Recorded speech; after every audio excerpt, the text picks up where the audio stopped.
March 3rd, 1945. A road east of the Rohr River, 20 miles from the Rhine. A German Volksgrenadier squad is dug in behind a low stone wall on a wooded hillside overlooking a curve in the road. They have an MG-42 with a clear lane of fire, 200 meters of open ground, and a column of American infantry walking straight toward them. The squad leader waits. He has done this before. On the Eastern Front, against the Russians, an ambush like this bought 30 seconds of chaos. 30 seconds in which the enemy scattered, crawled, froze. 30 seconds in which the machine gun did its work. He lets the first Americans round the curve. Then the second group. He waits until a dozen men are in the open. Then he gives the signal. The MG-42 rips the air apart. 2 Americans drop immediately. The rest hit the ground. And then something happens that the squad leader has seen before, but still cannot believe. There is no pause, no silence, no scramble for cover that lasts more than a heartbeat. Within 2 seconds, rifle fire comes back. Not one rifle, not 2. Every man still alive in that column is shooting. The rate of fire is so fast it sounds like automatic weapons. But it is not. It is 8 men pulling triggers as fast as their fingers can move, and every one of them is aiming. The stone wall chips and cracks. The MG-42 gunner ducks. When he comes back up, a heavier weapon has joined the American fire, a deep, rhythmic hammering that keeps his loader's face in the dirt. The squad leader shouts for the flanking team to move. Before they cover 10 meters, something worse arrives. A sound he knows too well, the whistle of incoming artillery. Not one shell, not a ranging shot, a full battery landing within 60 meters of his position, and it has been less than 4 minutes since the first shot was fired. When the shelling lifts, there are 4 men left in the squad. The Americans are already flanking from the right. The ambush is over. The ambushers are dead. If you're finding value in the stories of the men who carried those Garands across Europe, a like and a subscription help these videos reach other viewers who care about their history just as much as you do. This was not an unusual event in March 1945. It was routine. Across the Western Front, from Normandy to the Rhine, from the Bocage hedgerows to the frozen Ardennes, German units reported the same baffling experience. Ambushes that should have worked did not work. Positions that should have held for an hour fell in minutes. The mathematics of the ambush, surprise plus concentrated fire equals destruction, simply stopped adding up when the enemy was American. And what made it so unsettling for German veterans was this: they knew ambushes. The Heer had used them to devastating effect against the British, the French, the Soviets. A well-placed MG-42, a disciplined fire team, 30 seconds of shock. That was the formula, and it had worked for 5 years against every army on Earth. Every army except one. German after-action reports from 1944 and 45 returned to the same problem again and again.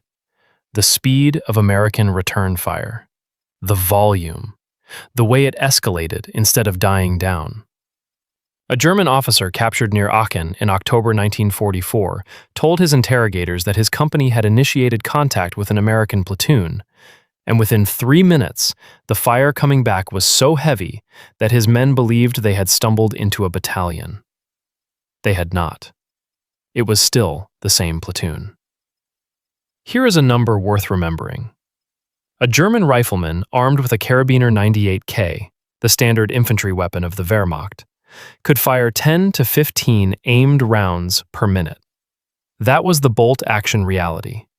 Pull the trigger, work the bolt, find the target again, pull the trigger.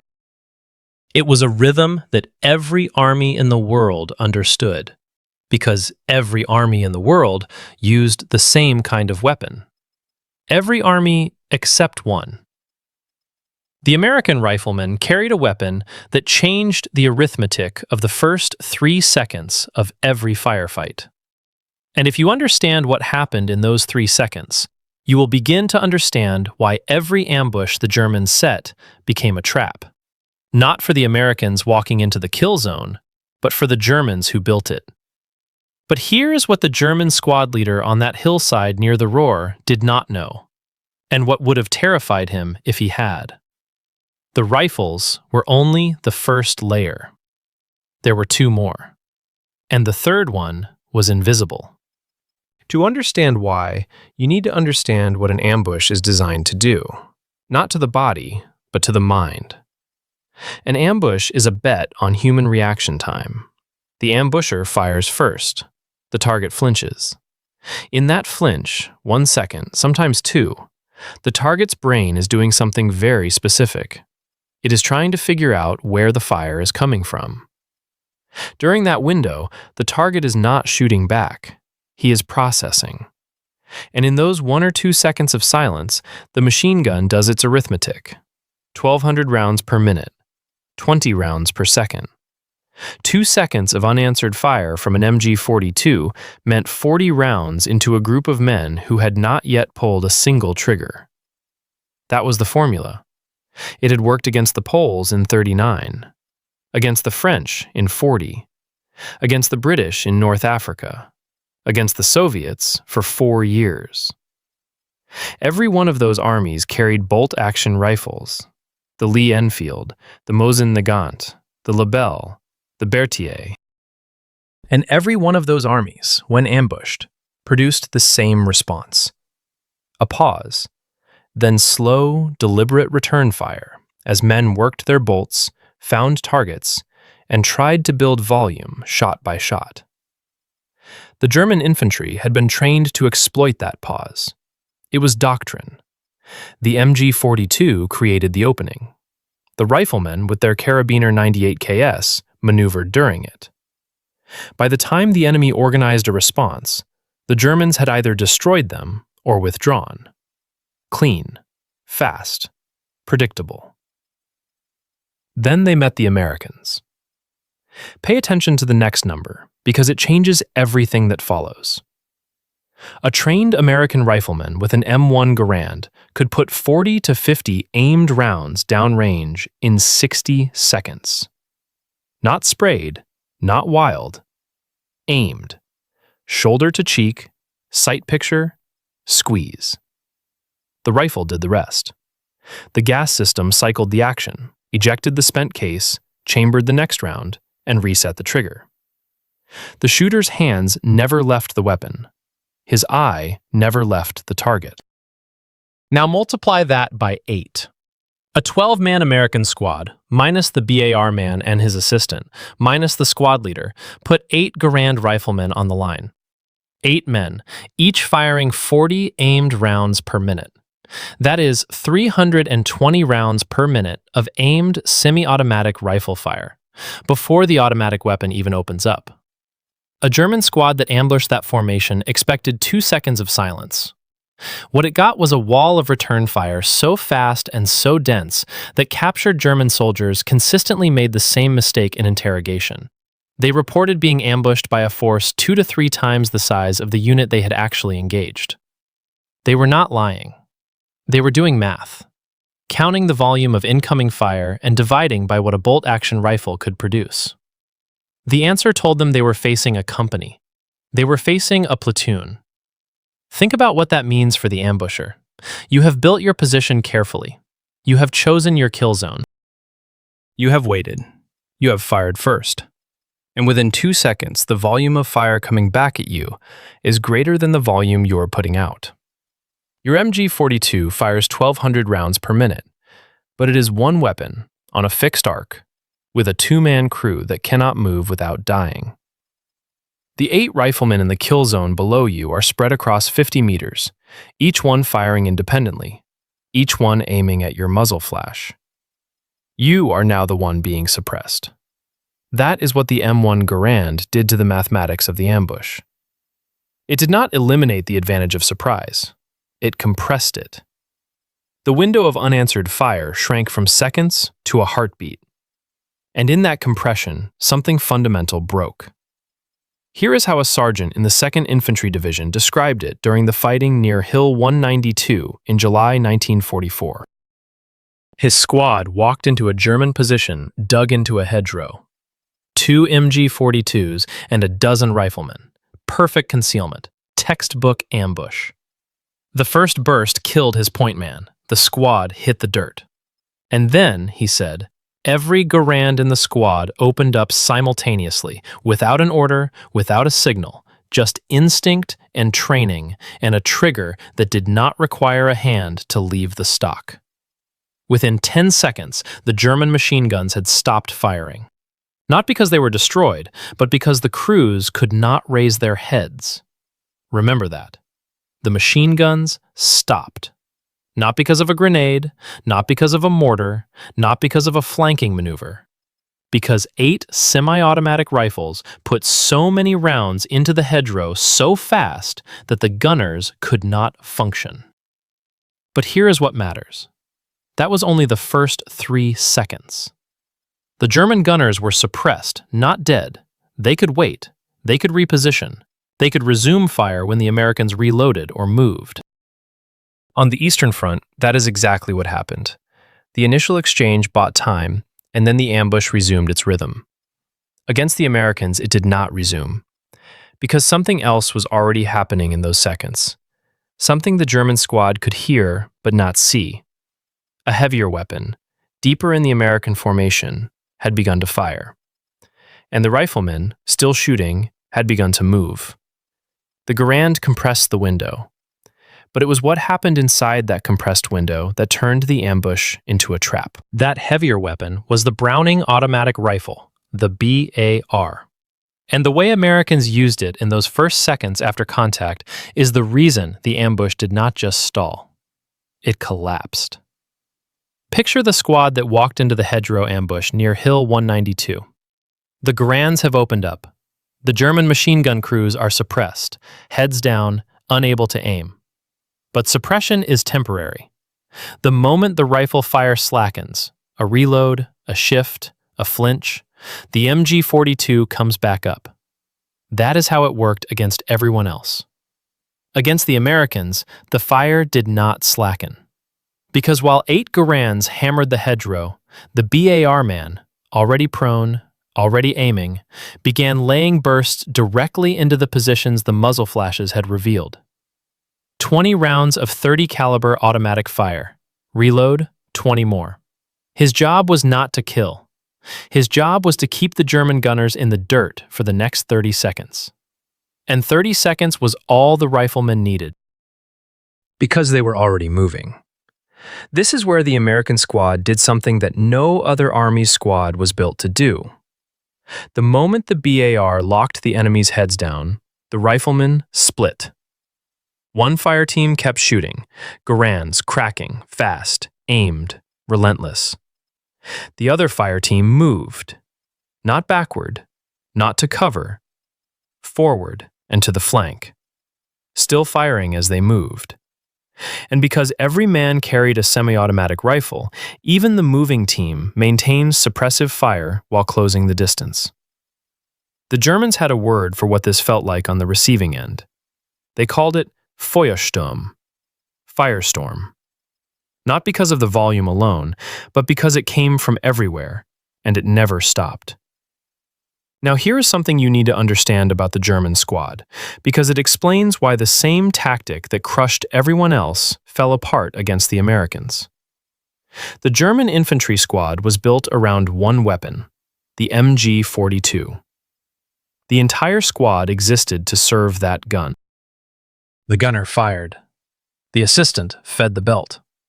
The rifleman carried ammunition, provided local security, and maneuvered only when the machine gun had established dominance. The MG-42 was devastating. 1,200 rounds per minute, effective to 800 meters, psychologically terrifying. The American War Department made a training film specifically to help soldiers overcome their fear of its sound.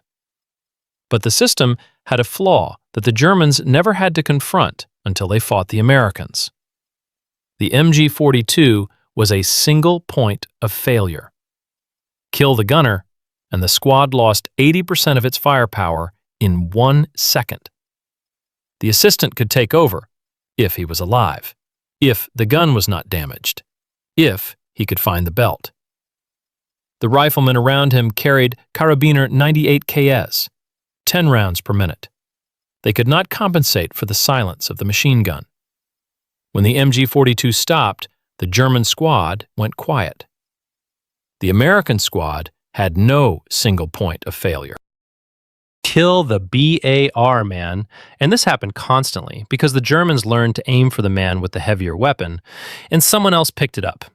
Every man in the squad had trained on the BAR at a basic level, but more importantly, even without the BAR, 8 Garands still produced 320 aimed rounds per minute.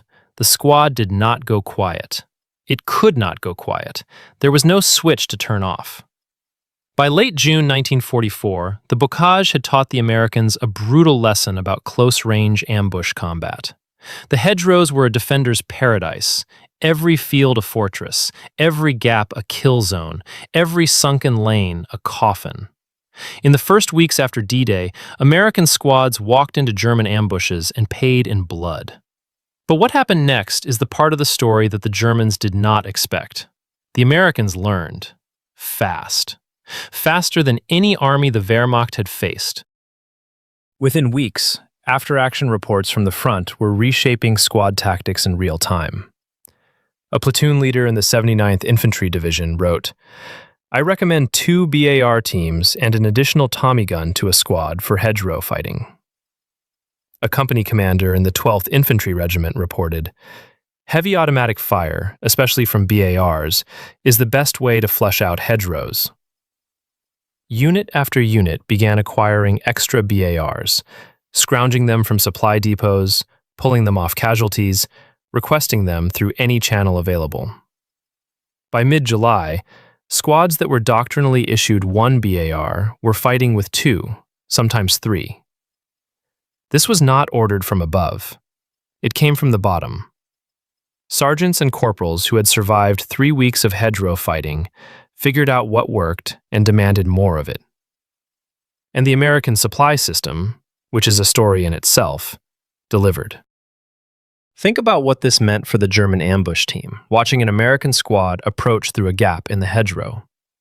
They were not facing a formation built around 1 machine gun, the way their own squad was built. They were facing a formation where every single man carried a weapon that could suppress, and 2 or 3 men carried weapons that could dominate. There was no key target to hit, no single silence to create. The fire was distributed, redundant, and self-sustaining. But even this, the Garand, the BAR, the fire and maneuver reflex, was not the thing that turned ambushes into death traps. It was the thing that bought time for the thing that did. Because while the rifleman shot and the BAR man hammered and the fire team flanked, someone else in that squad was doing something the German squad leader could not see and would not hear until it was too late. A man was lying flat in a ditch, 30 meters behind the point of contact, whispering 6 digits into a radio handset. And what those 6 digits summoned was the reason German soldiers stopped setting ambushes altogether. Every American infantry company in the European theater had a man most soldiers never noticed. He carried no Garand. He fired no BAR. He wore the same uniform, the same helmet, the same mud, but he did not belong to the infantry. He belonged to the artillery. He was the forward observer, the FO. And he walked with the infantry for one reason, so that when contact happened, he was already there. This is a detail that sounds small. It was not small. It was the most important tactical decision the United States Army made in the entire war. In the German system, a forward observer was attached to his artillery battery and connected to it by telephone wire. Wire that had to be laid across terrain, wire that shells cut, wire that limited how far forward the observer could go. If the wire broke, and it broke constantly, the observer went silent. If the observer needed to move with the infantry, he had to reel out more wire or abandon his connection entirely. German batteries could not fire quickly in response to unexpected contact, because the total time from the observer spotting a target to shells landing was 12 to 15 minutes. 12 minutes. In a firefight, 12 minutes is a lifetime. Most ambushes were over in 3. The American system was built on a different principle entirely. The FO carried a radio. He moved with the infantry platoon as if he were one of them. When the squad walked into that ambush near the hedgerow, the FO was 30 meters behind the point of contact, close enough to see the muzzle flashes, close enough to hear the BAR open up, close enough to read the terrain. And while the rifleman fought, he did his job. He keyed the handset and spoke to a place the German squad leader did not know existed. The Fire Direction Center, the FDC, sat in a tent or a half-track several kilometers behind the front line. Inside it, officers with maps, protractors, and pre-computed firing tables waited for exactly this call. The FO did not need to calculate ranges or angles. He did not need to know which battery was available. He described the target, its location, its nature, what he needed done to it. The FDC did the rest. And here is what the FDC could do that no other army's artillery system could match. It did not control one battery. It controlled all of them. The FDC at battalion level could assign any of its 3 batteries to the mission. If the target was important enough, the battalion FDC contacted the division FDC, and within minutes, guns from across the entire division were converging on a single grid coordinate. A German squad that ambushed an American platoon was not fighting a platoon. It was fighting every artillery piece within 12 miles. The time from the FO's call to the first shell's landing was 3 minutes, sometimes less. Think about what that means. Go back to the stone wall near the Ruhr, the German squad leader with his MG-42. He has fired. The Americans have returned fire, instantly with a volume he did not expect. His gunner is suppressed. The BAR is hammering his position. A fire team is flanking from the right. He is losing the initiative, but he is alive. His squad is mostly intact, and if he pulls back now, through the woods behind him, he can break contact and survive. He has been in this situation before. On the Eastern Front, this is the moment you withdraw. The enemy is too busy recovering to pursue. You melt into the trees. You set up again 500 meters back. The ambush did not destroy them, but it cost them men, time, momentum. That is the point. But he does not get to withdraw, because 2 minutes and 40 seconds after the first shot, the forward observer lying in a ditch behind the American platoon has already completed his call. The FDC has already computed the data.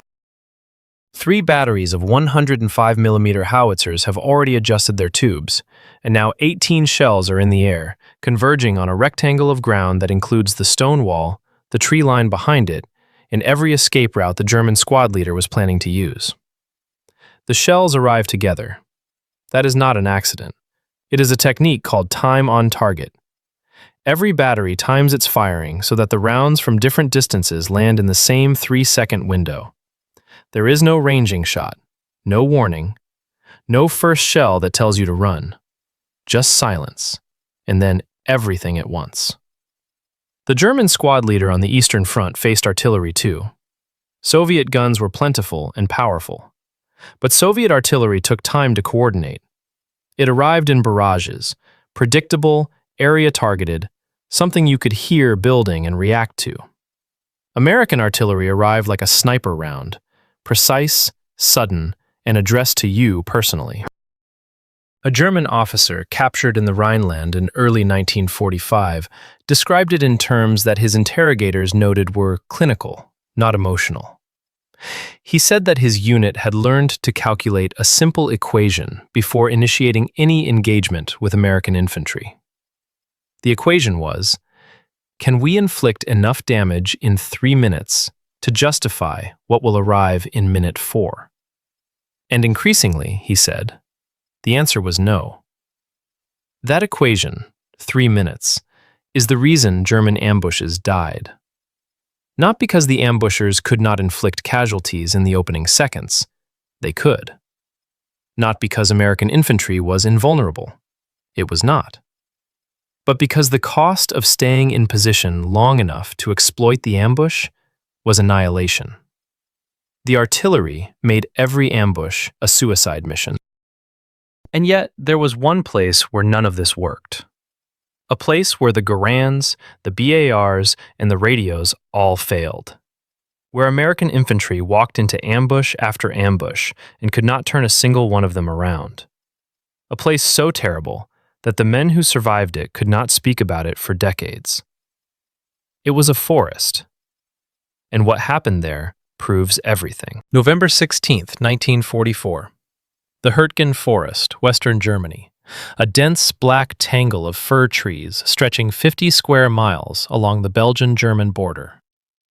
Colonel Charles Buck Lanham, commanding the 22nd Infantry Regiment of the 4th Infantry Division, stood at the edge of the tree line and watched his riflemen wade across the shallow Rotave Creek and disappear into the forest. Lanham was not a man who frightened easily. A poet before the war, sharp-tongued and aggressive to the point that his own officers called him brilliant but crazy as hell, he had led the 22nd from Utah Beach through the hedgerows and across France. He had seen what his regiment could do in open country, the Garands, the BARs, the radios, the artillery that arrived in minutes. He trusted the system. He told his platoon leaders before they went in, "As officers, I expect you to lead your men. If you survive your first battle, I will promote you. Good luck." Within 3 days, all 3 of his battalion commanders were dead or wounded. What happened to the 22nd Infantry Regiment over the next 18 days is the single most important piece of evidence in this story. Not because it shows the American system succeeding, but because it shows what happened when the system was taken away. Remember the 3 layers. The Garand, which compressed the ambush window. The BAR and fire and maneuver, which turned suppression into flanking. The forward observer and the FDC, which brought division artillery onto an ambush position in 3 minutes. The Hürtgen forest killed all 3. The trees were so dense and so tall that visibility dropped to 15 or 20 meters. A rifleman with a Garand could not see the muzzle flash that told him where to aim. The semi-automatic advantage, speed of aimed fire, means nothing when there is no target to aim at. Germans dug into bunkers and fighting positions behind root systems were invisible at 10 paces. When they opened fire, the Americans heard the sound, felt the impact, but could not locate the source. The Garand was still fast. It was firing into darkness. The forest was so thick that squads could not split into fire teams. There was no room to flank. There were no gaps to move through. The BAR man could suppress a position he could not see, pouring rounds into the trees in the general direction of the enemy, but the riflemen behind him had nowhere to go. The fire and maneuver tactic that broke ambushes in the hedgerows, in the fields, in the towns, that tactic required space. The Hürtgen forest had no space. Men advanced in single file along narrow forest trails and died in single file when the machine gun at the end of the trail opened up. And then there was the artillery. In open terrain, American artillery was the executioner. In the Hürtgen forest, it became the enemy. When a 105mm shell strikes open ground, the blast and fragments radiate outward and upward. A soldier lying prone 50 meters away has a reasonable chance of survival. When the same shell strikes a fir tree 80 feet above the ground, it detonates in the canopy. The fragments and splinters, steel and wood together, rain straight down. A soldier lying prone is now the most exposed man on the battlefield. He is lying face up under a shotgun blast that covers everything below. The Germans understood this. They had been fighting in forests for 5 years. They dug deep, roofed bunkers, covered trenches, positions under root systems that deflected the downward spray. The Americans, advancing through unfamiliar terrain, had no time to dig. They were caught in the open under their own tree bursts and the enemy's. Ernest Hemingway, who was with Lanham's regiment as a correspondent, called the Hürtgen Passchendaele with tree bursts. He was not exaggerating. The forward observer was still there, still carrying his radio, still willing to call fire. But he could not see. The canopy blocked observation. He could hear the German guns, but could not pinpoint them. And when he did call fire, the shells that were supposed to save his infantry exploded in the treetops above them. Battalions reported that their own artillery was causing casualties. The weapon that had turned every ambush in open country into a death trap for the Germans was now killing Americans. This is what the Hürtgen Forest did to the 22nd Infantry Regiment. In 18 days, the regiment suffered 2,800 casualties, 86% of its normal strength. After 1 week, rifle companies were at 50%. By the end, each company had suffered nearly 140% casualties, meaning every position had been filled, emptied by death or wounds, and filled again. 1 soldier fell for every 2 yards of ground gained. The regiment averaged 300 yards per day. And now step back and ask yourself, why? Why did the same regiment that had torn through German ambushes in the Bocage, that had broken the Siegfried Line, that had crossed France with an aura of unstoppable firepower, why did it bleed to death in the Hürtgen? The answer is the answer to the entire video.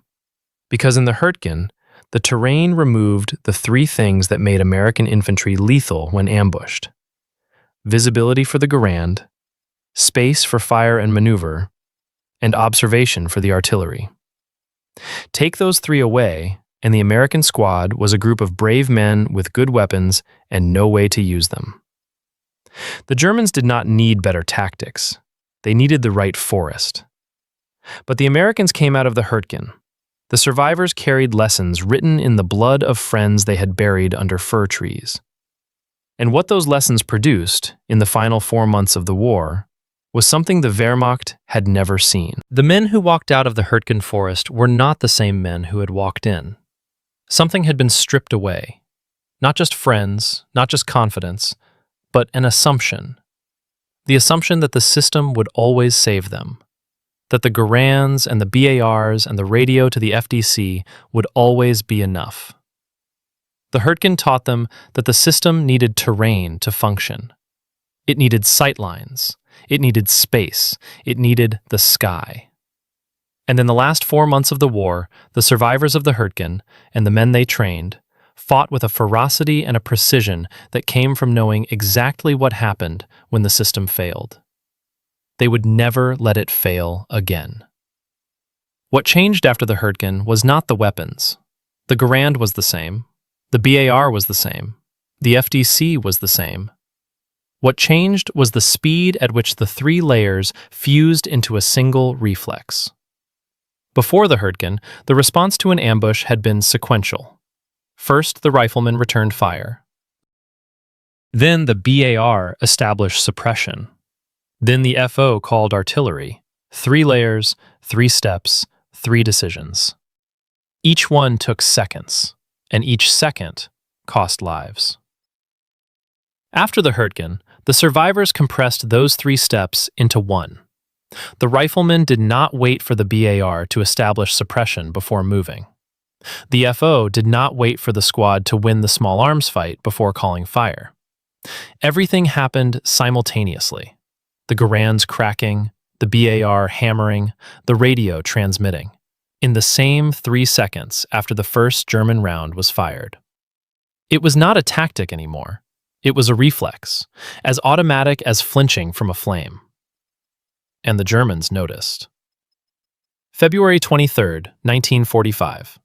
The Ninth Army crossed the Rohr River under one of the heaviest artillery preparations of the war and pushed into the Rhineland, flat, open farmland stretching east toward the Rhine. This was terrain that gave the American system everything it needed: visibility, space to maneuver, clear sky for the artillery observers, and for the German units defending the Rhineland, many of them Volksgrenadier divisions, rebuilt from the shattered remnants of units destroyed in the Ardennes, it was the worst possible ground on which to fight the Americans. They tried anyway. A Volksgrenadier company outside the town of Jülich dug into a tree line along a farm road and waited for an advancing American platoon from the 84th Infantry Division. They had an MG-42, 2 MG-34s, and a platoon's worth of riflemen. It was a textbook ambush: concealed positions, interlocking fields of fire, a kill zone 80 meters wide. The MG-42 opened fire at 150 meters. 2 Americans fell. What happened next took less than 90 seconds. The platoon's Garands returned fire immediately, not at the machine gun, but across the entire tree line, saturating every position they could see and several they could not. 2 BAR men, firing from the hip as they moved to the flanks, began working the edges of the German position. And the forward observer, who had hit the ground with everyone else, was already on the radio. He did not need to estimate the range. He had been watching the tree line for the last 400 meters and had already calculated the grid coordinate in his head. He transmitted it before the MG-42 fired its second burst. 2 minutes and 20 seconds after the first shot, 18 rounds of 105mm high explosive landed in and behind the tree line. The German MG-42 went silent. Not suppressed this time, but destroyed. The flanking BAR teams reached the edges of the position and poured fire into the survivors from 2 directions. The American riflemen advanced through the kill zone they had been caught in 90 seconds earlier. The Volksgrenadier Company, which had expected to hold the road for an hour, ceased to exist in under 3 minutes. This was not heroism. It was engineering. Every piece of the response had been practiced, repeated, refined, and drilled until it required no thought. The riflemen did not need orders to return fire. The BAR men did not need orders to flank. The FO did not need orders to call artillery. Each man executed his part of the reflex the instant the ambush was triggered, the way a nerve sends a signal before the brain has time to process pain. And here is the detail that reveals just how deeply this reflex had been embedded. After the action outside Jülich, the platoon sergeant filed a report that was exactly 3 sentences long. He described the contact, the response, and the result. He did not mention the ambush as unusual. He did not describe the artillery as remarkable. He noted it the way a mechanic notes an oil change. It was routine. For the Germans, it was anything but. Captured Volksgrenadier officers in the Rhineland told interrogators a version of the same story, unit after unit. They had set ambushes according to Doctrine. The ambushes had been well positioned. The fields of fire had been correct. And within minutes, always minutes, the positions had been obliterated by a combination of small arms fire and artillery that no German infantry unit could replicate or withstand. One officer, a major from a Volksgrenadier division captured near Krefeld in early March, told his interrogators something that cuts to the heart of this entire story.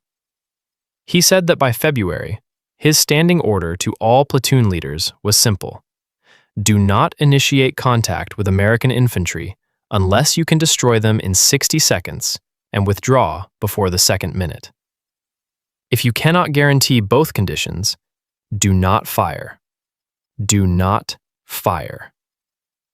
The ambush, the oldest infantry tactic in the history of warfare, had become too dangerous to attempt. Not because the Americans were lucky, not because the Germans were weak, but because the price of the 4th minute was extinction. And yet the full weight of what the Americans had built does not land until you see one final thing. The moment all 3 layers came together.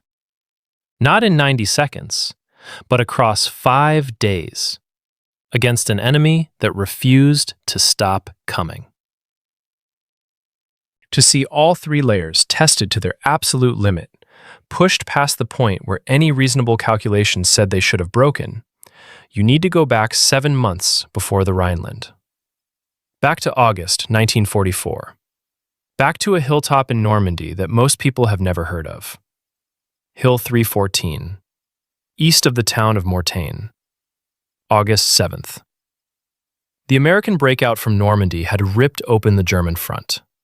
Patton's Third Army was pouring through the gap, racing south and east across France. And if nothing stopped it, the entire German position in Normandy would collapse. Hitler's response was Operation Lüttich, a massed armored counterattack aimed at cutting through to the coast at Avranches and severing the American supply line. 4 panzer divisions, the 17th SS Panzer Grenadier Division, and supporting infantry, everything the Wehrmacht could scrape together, launched westward into the American flank on the morning of August 7th. Directly in their path sat the 30th Infantry Division, and on Hill 314, a rocky height that commanded every road the German armor needed, sat the 2nd Battalion of the 120th Infantry Regiment. Roughly 700 men on a hilltop. Below them, an entire German corps. By noon on August 7th, the Germans had surrounded the hill. The battalion was cut off. No supply, no reinforcement, no evacuation of wounded. German panzer grenadiers pushed up the slopes from 3 directions. Mortar fire pounded the American foxholes. 88mm guns fired directly into the positions. Every attempt to relieve the battalion from outside was thrown back. And yet Hill 314 held. For 5 days it held. The men on the hill searched the bodies of their dead for ammunition and food. They rationed water to sips. They bandaged wounds with strips torn from uniforms. Rifle companies that had started with 150 men shrank to 40, then 30. Officers were killed, and sergeants took command. Sergeants were killed, and corporals took command. But one man on that hill mattered more than any other. His name was Lieutenant Robert Weiss, forward observer, 230th Field Artillery Battalion. And for 5 days, Robert Weiss did not sleep. He did not eat. He lay in a shallow hole near the crest of Hill 314 with a radio handset pressed to his ear and a map spread in the dirt in front of him. And he called fire. Every time the Germans massed for an assault, Weiss saw them forming up in the fields and tree lines below. He transmitted the coordinates, and within minutes, 105mm shells were landing among the assembling troops. When 1 battalion of artillery was not enough, Weiss requested more. The FDC gave him the other 2 battalions in the division. When those were not enough, he got the division's 155mm guns. At one point, every artillery piece within range of Hill 314, guns from neighboring divisions, corps-level batteries, anything the FDCs could coordinate, was firing on Weiss's coordinates. The Germans kept coming, and the artillery kept killing them. On the second day, German infantry pushed so close to the American perimeter that the foxholes on the eastern slope were in hand grenade range. Weiss did something that no forward observer is trained to do, and every forward observer prays he will never have to do. He called artillery on his own position. He told the FDC to drop the rounds 100 meters from where he was lying. At that range, the margin between saving the position and destroying it was a rounding error in the firing data. The shells landed where he asked them to. The German assault broke apart 50 meters from the perimeter. For 5 days, this was the rhythm. German attack, American rifles and BARs holding the perimeter, Weiss on the radio, artillery shattering every concentration before it could overwhelm the thinning line. When the 30th Division finally broke through and relieved the battalion on August 12th, the slopes of Hill 314 were carpeted with German dead.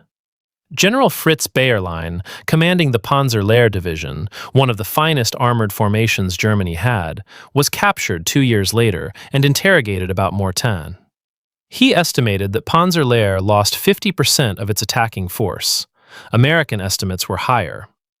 Bayerlein did not blame his men. He did not blame the terrain. He blamed the artillery. He said his armor had to fight at maximum ranges of 200 yards because the hedgerows concealed everything beyond that. But the American guns could reach anywhere, at any time, guided by observers he could never find and could not silence. And this is the final answer to the question in the title. A German unit that ambushed American infantry was not fighting the men in front of it. It was fighting a system that extended miles behind the point of contact, a system where the man with the rifle, the man with the automatic weapon, and the man with the radio were all part of the same organism, each one triggering the next in a sequence so fast that by the time the ambusher realized what was happening, 18 shells were already in the air. The ambusher's advantage, surprise, lasted 2 seconds. The Garand erased it.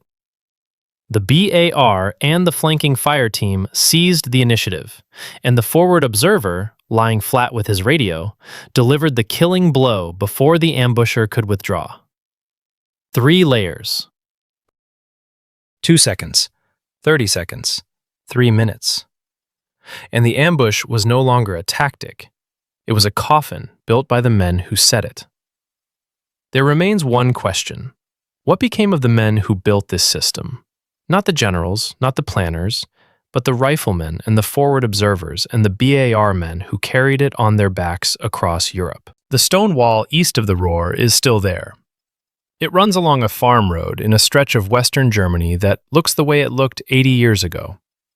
Flat fields, scattered tree lines, a curve in the road where visibility opens up for about 200 meters.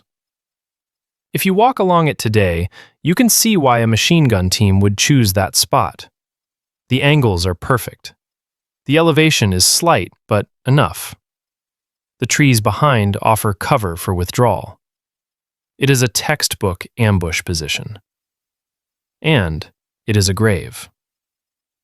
After the fighting moved east toward the Rhine, American graves registration teams worked their way back through the Rhineland, cataloging what they found.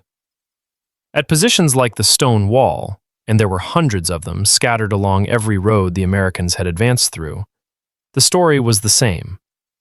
German weapons, German helmets. Shell craters behind the position, where the artillery had landed. And the geometry of the dead, which told the story without words. Men who had been facing forward when the first rounds hit, and men who had been trying to face sideways or backward when the last rounds hit. Men who had started as ambushers and ended as the ambushed. Colonel Buck Lanham brought the 22nd Infantry Regiment out of the Hürtgen forest with 400 men still standing from a regiment that had entered with over 3,000. He led those men, and the replacements who filled the gaps, across the Rhine and into the heart of Germany. He survived the war. He went home, and he wrote. He had always been a writer. Before the war, he had written infantry manuals that caught the eye of General Marshall.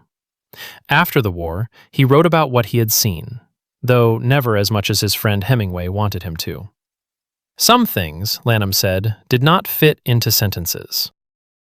Lieutenant Robert Weiss, the forward observer who spent 5 sleepless days on Hill 314, calling artillery onto his own position to keep the Germans from overrunning 700 men, survived Mortain. The radio that he carried, the same model of radio that every forward observer in every infantry company carried, weighed 35 pounds. The firing data that the FDC computed for his calls traveled through that radio at the speed of sound.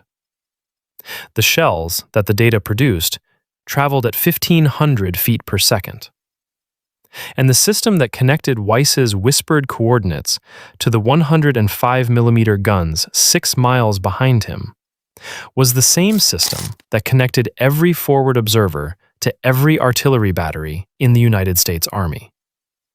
It was not a secret weapon. It was not a technological miracle. It was an organizational decision made in the 1930s at Fort Sill, Oklahoma, by artillery officers who believed that the man who sees the target should not have to do the math, and the men who do the math should be able to reach any gun in the division. That decision, refined through years of exercises and war games, produced the FDC. And the FDC produced the 3-minute response time that made every German ambush a countdown to annihilation. The men who carried this system across Europe were not special forces. They were not selected for extraordinary ability. They were 20-year-old clerks from Ohio, and farm boys from Nebraska, and factory workers from Detroit, who had been given a semi-automatic rifle, taught to shoot it, placed in a squad with an automatic weapon and a forward observer, and told to move forward. Most of them did not understand the system they were part of. They did not know what an FDC was. They did not know that their artillery could mask the fires of an entire division on a single grid square in 3 minutes. They knew only what they could see, that when they were ambushed and the radio man did his job, the world behind the enemy position erupted and the firing stopped. That was enough. They did not need to understand the system. They needed to trust it. And they did, because it worked every time they needed it to. In every hedgerow, on every road, at every crossroads and tree line and stone wall, from Normandy to the Elbe. Except once, in a forest where the trees took it away. And even there, they kept moving forward. Why did American infantry turn every German ambush into a death trap? Because the ambush is built on a bet that the first seconds belong to the attacker. The Americans answered that bet with a rifle that erased the pause, a squad that could fight in 2 directions at once, and an invisible hand that reached out from miles away and crushed anything that stayed in one place for more than 3 minutes. The Germans were not outfought. They were outbuilt. The system was faster than the ambush, and the ambush had nowhere to hide. Every man who carried a Garand across Europe was part of that system. Most of them never knew it. All of them made it work. Thank you for watching this one through to the end. 64 minutes is a commitment, and the fact that you stayed tells me you care about these stories the way they deserve to be cared about. If this video helped you see something you had not seen before, a like goes a long way. It tells the algorithm that this kind of history matters, and it helps these stories reach the people who are looking for them. If you are not subscribed yet, I would be honored to have you. Hit subscribe and the bell so you do not miss the next one. I would love to hear from you in the comments. Where are you watching from today? And if someone in your family served in the Second World War, a father, a grandfather, an uncle, tell me their story. Every one of them deserves to be remembered.